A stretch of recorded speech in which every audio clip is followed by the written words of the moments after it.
जाएगा, ऐसा कोई प्रेसक्रिप्ट हुआ ही नहीं था महाराष्ट्र में, और 2021 में ही उस पर करार हो गया था। गुजरात का एक गलत खबर में जाएगा। मेरी आपसे विनती है, क्योंकि उदय सामंत मेरे छोटे भाई रहे हैं और बहुत साल हम लोगों ने साथ में काम किया है, लेकिन आजकल मिलना नहीं होता, बड़े व्यस्त है वो आजकल। तो मेरी तरफ से आप उनको 3 सवाल पूछिए, क्योंकि मैं बड़ी कंफ्यूज हो गई हूँ। उन्होंने 1 महीने पहले एक टीवी चैनल पे, आपको मैं वीडियो दिखा सकती हूँ, कि कहा कि वो बहुत कोशिश कर रहे हैं और ये नागपुर में, मिहान में ये प्रोजेक्ट आएगा। ये उनका ऑफिशियल स्टेटमेंट था as industry minister. Point number 1। Point number 2, उन्होंने कल रात को एक इंटरव्यू में कहा कि ये तो पहले 1 साल पहले तय हुआ था कि गुजरात जाएगा, तो 1 महीने पहले का स्टेटमेंट सही है कि कल वाला स्टेटमेंट सही है? और आज महाराष्ट्र के एक लीडिंग न्यूज़पेपर में आया है कि देवेंद्र जी ये प्राइम मिनिस्टर या सेंट्रल गवर्नमेंट को कन्विंस नहीं कर पाए कि वो महाराष्ट्र में रहे। तो ये 1 साल पहले गया कि 1 महीने पहले उन्होंने कहा ये नागपुर में आने वाला है, और फिर वो डिप्टी सीएम साहब का नाम ले रहे थे। तीनों में 3 अलग अलग statement industry minister of Maharashtra के एक ही प्रोजेक्ट के लिए है। इसमें से सही तो एक ही हो सकता है ना, तीनों तो नहीं। ये 3 ऑप्शन वाला नहीं है, कोई भी टिक करो और तीनों में मार्क मिलने वाले।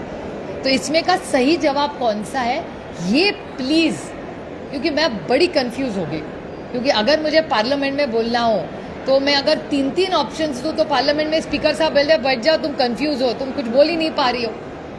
तो अगर दिल्ली में मुझे पूछना हो तो ये तीनों का तो क्लैरिफिकेशन करेगा, इधर मैं कंफ्यूज हूँ या वो कंफ्यूज है। लेकिन उनके इस 3 ऑप्शंस के कारण मैं तो पूरी कंफ्यूज हो गई। दूसरा सवाल बच्चू कडू का है, जिस तरीके से विवाद छिड़ा है बच्चू कडू और राणा के खिलाफ।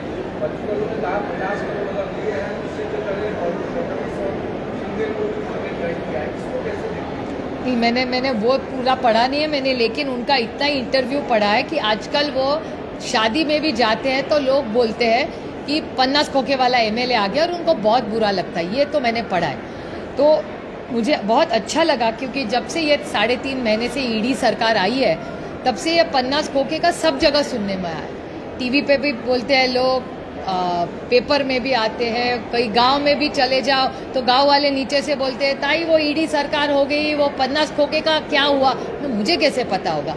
और उनके एक मंत्री ने, एक ही चैनल पे मैंने देखा, ये कैबिनेट मंत्री है शायद इस सरकार में, ये ईडी सरकार के कैबिनेट मंत्री ने ऐसे कहा कि आपको भी 50 करोड़ चाहिए, क्या 50 खोखे बोलते शायद। तो उन्होंने कहा आपको 50 खोखे चाहिए, कि अगर वही सामने से ऑफर दे तो बेचारी माँ बाप जनता क्या सोचेगी। अगर मंत्री ऑफर देता है मतलब कुछ तो सच होगा ना।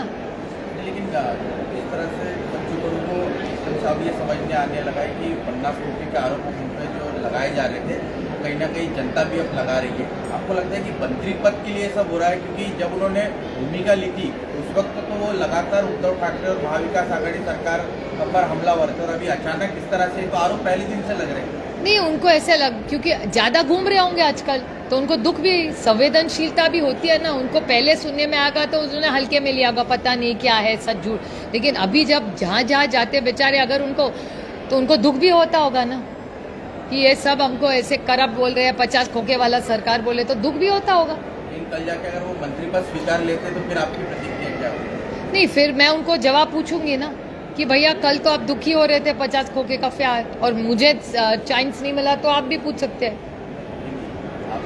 हाँ बिल्कुल, मेरी तरफ से पूछे, कोई बात नहीं। भाई करेंसी पे जो फोटो को लेकर एक कॉन्ट्रोवर्सी चल रही है कि लक्ष्मी गणेश का फोटो होना चाहिए, कोई कह रहा है छत्रपति शिवाजी, उसमें आप क्या कहेंगे? नहीं, मेरा ये रिजर्व बैंक शायद ये सब निर्णय लेती है, तो मेरा बहुत स्टडी नहीं है इस पर। कुछ इकोनॉमी या किस पे बात, पार्लियामेंट वाली बात हो तो मैं बता सकती हूँ। रिजर्व बैंक का इतना मेरा एक्सपीरियंस भी नहीं है।